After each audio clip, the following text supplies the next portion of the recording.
पिछले दिनों नेपाल में जेनजी आंदोलन हुआ था। उसके बाद से वहां का युवा सड़कों पर उतर गया था और सरकारी संपत्तियों को नुकसान पहुंचा दिया था। लेकिन अब जेनजी आंदोलन की आग अफ्रीकी देश तक पहुंच चुकी है और अफ्रीकी देश मेडागास्कर अब जेनजी आंदोलन की आग में झुलस रहा है। और विपक्ष का तो ये भी दावा है कि राष्ट्रपति देश छोड़कर भाग गए।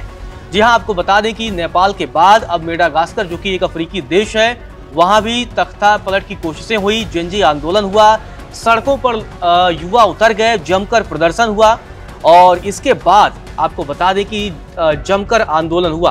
करीब 3 हफ्ते से वहां के युवा सड़कों पर उतरकर सरकार के खिलाफ लगातार आंदोलन कर रहे हैं। इसी बीच विपक्ष की तरफ से वहां दावा किया गया कि राष्ट्रपति ने देश छोड़ दिया है और वो देश छोड़कर भाग गए हैं। आपको बता दें कि राष्ट्रपति कार्यालय ने सोमवार शाम को राष्ट्र के नाम एक संबोधन का ऐलान किया था, लेकिन सैनिकों द्वारा राज्य प्रसारक पर हमला करने के कारण इसे स्थगित कर दिया गया था।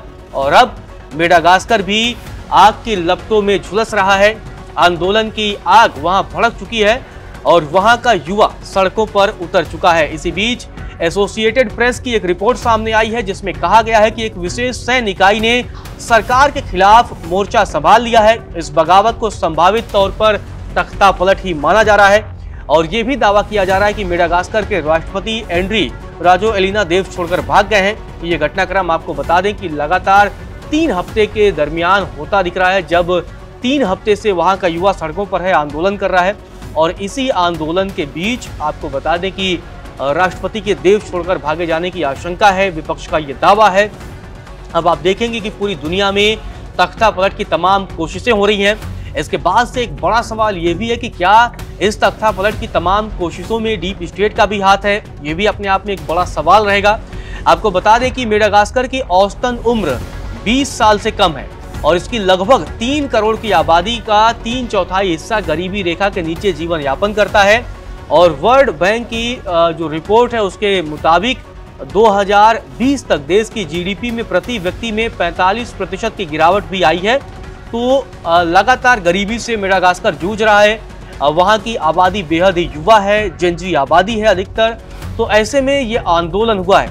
और आपको बता दें कि जब लगातार राष्ट्रपति देश के नाम संबोधन करने वाले थे, लेकिन उसके पहले ही सैनिकों का यह हमला होता है और सैनिकों के हमले के बाद उनके संबोधन को भी स्थगित कर दिया गया। आपको बता दें कि विपक्ष के वहां नेता है, नाम है सिनेटी रांद्री आना सोली नियाको। उनकी तरफ से कहा गया कि जो जानकारी है उसके मुताबिक राष्ट्रपति राजोएलिना फ्रांसीसी सैन्य विमान के जरिए रविवार को देश छोड़कर भाग गए। तो ये कहा गया है कि फ्रांस के विमान के जरिए भागे हैं। हालांकि राष्ट्रपति की मौजूदा स्थिति के बारे में उनके कार्यालय की तरफ से किसी भी प्रकार की कोई पुष्टि नहीं की गई है, लेकिन अब सेना ने अपने हाथ में नियंत्रण ले लिया है।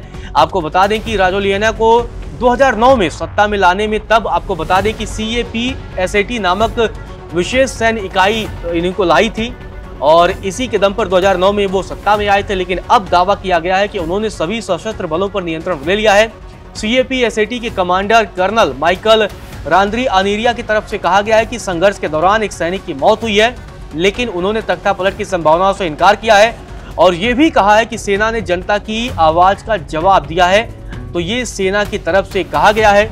अब बड़ा सवाल ये है कि आखिर ये आंदोलन हो क्यों रहे थे और एक और देश जेनजी आंदोलन की आग में क्यों झुलसने लगा, ये बड़ा सवाल है।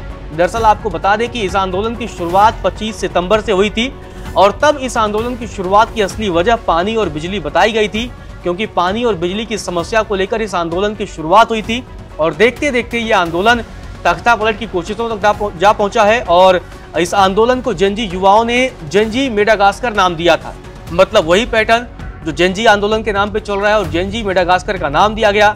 धीरे धीरे ये आंदोलन देखते ही देखते बड़े पैमाने पर फैल गया और भ्रष्टाचार और असमानता के खिलाफ देशव्यापी प्रदर्शन होने लगा। मतलब एक 25 सितंबर को एक थोड़े से जगह पर इस आंदोलन की शुरुआत पानी और बिजली को लेकर होती है, लेकिन देखते देखते ये आंदोलन भ्रष्टाचार और असमानता के खिलाफ, जी हाँ, वही असमानता की उस देश के जो समृद्ध वर्ग है, राजनीतिक परिवार है, वो अच्छा जीवन जीता है और आम नागरिकों को कहीं न कहीं पानी, बिजली, कपड़ा, इन तमाम चीज़ों के लिए कहीं न कहीं समस्याओं का सामना करना पड़ता है। इसी वजह से ये आंदोलन देखते देखते बड़ा हो गया और अब तक जो संयुक्त राष्ट्र की इस पूरे मसले पर जो रिपोर्ट सामने आई है कि अब तक 22 लोग मारे गए हैं कम से कम। हालांकि आधिकारिक आंकड़े नहीं आए हैं और मेडागास्कर की सरकार इन आंकड़ों को खारिज भी करती है, लेकिन यूएन की तरफ से जो रिपोर्ट है कि कम से कम 22 लोग इस आंदोलनों में मारे भी गए हैं। इधर आपको बता दें कि मेडागास्कर के पूर्व उपनिवेशवादी देश फ्रांस ने राष्ट्रपति को निकालने की रिपोर्ट पर कोई टिप्पणी नहीं की है। मतलब फ्रांस का यहाँ पर बहुत ज्यादा हस्तक्षेप रहा है और अमेरिकी दूतावास ने भी अपने नागरिकों को अस्थिर स्थिति के बीच में घर पर रहने की सलाह दी है। तो एडवाइजरी जारी की गई है अमेरिका की तरफ से भी कि जो लोग वहां पर मौजूद हैं मेडागास्कर में, अमेरिकी नागरिक, वो लोग अपने घर में रहें, बाहर न निकलें। इसके अलावा आपको बता दें कि अफ्रीकी संघ ने सेना और नागरिकों से शांति बनाए रखने के लिए भी आह्वान किया है। लेकिन अब मेडागास्कर जो कि अफ्रीकी देश है और ये हिंद महासागर में अफ्रीका के पूर्वी तट पर स्थित है, ये द्वीपीय देश है, जहां पर अब ये जमकर आंदोलन हो रहा है, जेनजी का उग्र प्रदर्शन हो रहा है और तख्ता पलट की कोशिशें भी जारी है।